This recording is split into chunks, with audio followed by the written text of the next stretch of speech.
Ayer en casi todos los hogares mexicanos hubo una cena de antojitos. Seguramente es posible que usted esté preocupado por saber cuánto podría esto afectar su salud o sobre todo su talla o su peso. Para explicarnos, hoy nos acompaña en la línea telefónica la especialista en nutrición y educadora en diabetes, Fernanda Alvarado. Fernanda, muchísimas gracias por tomarnos la llamada. Buenos días, Alejandra, ¿qué tal?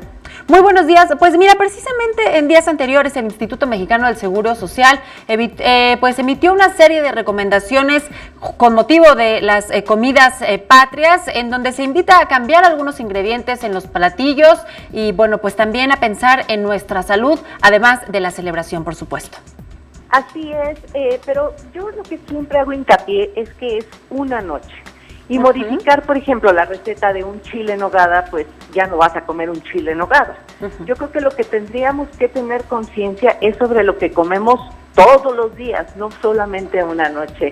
Y bueno, tratando un poquito, porque hoy todavía está el recalentado y mucha gente, de hecho, hoy hace la comida, no cenan, que para mí eso sería muchísimo mejor, que lo consumiéramos en la mañana o en la tarde en lugar de en la noche, pero bueno, sí hay recomendaciones para poder disminuir el aporte calórico en muchos de nuestros platos, que cabe mencionar que la comida tradicional mexicana es saludable, es nutritiva, a diferencia de lo que se cree. A veces pensamos que consumir productos light, consumos ultraprocesados, pero light va a ser muchísimo mejor que comer una buena quesadilla, una tostada.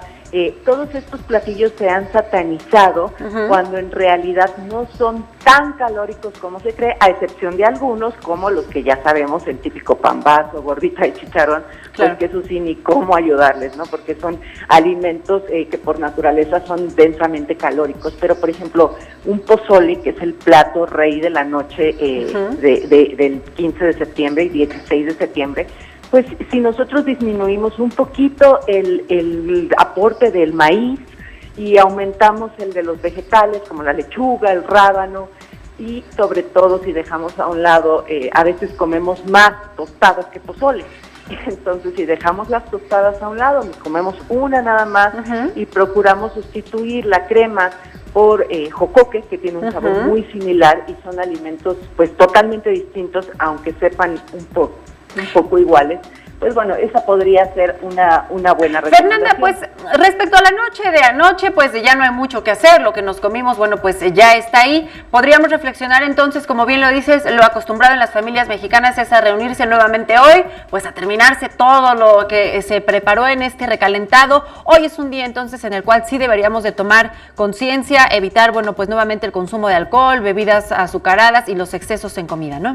Y movernos más. Fernanda, sabemos, bueno, pues invítanos, conocemos que, bueno, tú tienes un blog, una página en internet, difundes este tipo de contenido de manera preventiva, de una manera de educación en la salud a través de las redes sociales. Háblanos más de esto para quienes estén interesados puedan conocer más sobre tu trabajo y, bueno, la orientación que das.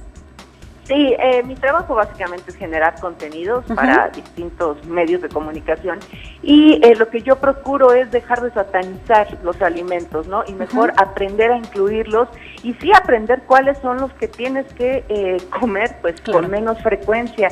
En la cuestión de diabetes, pues ya hace 3 años nos declararon epidemia.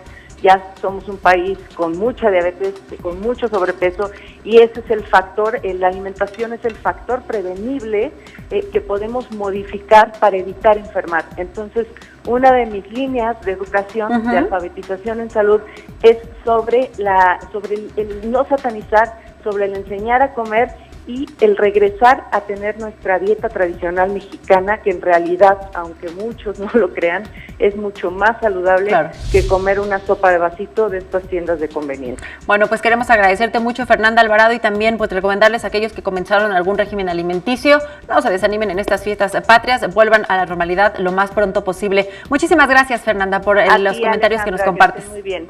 Igualmente también, muchas gracias.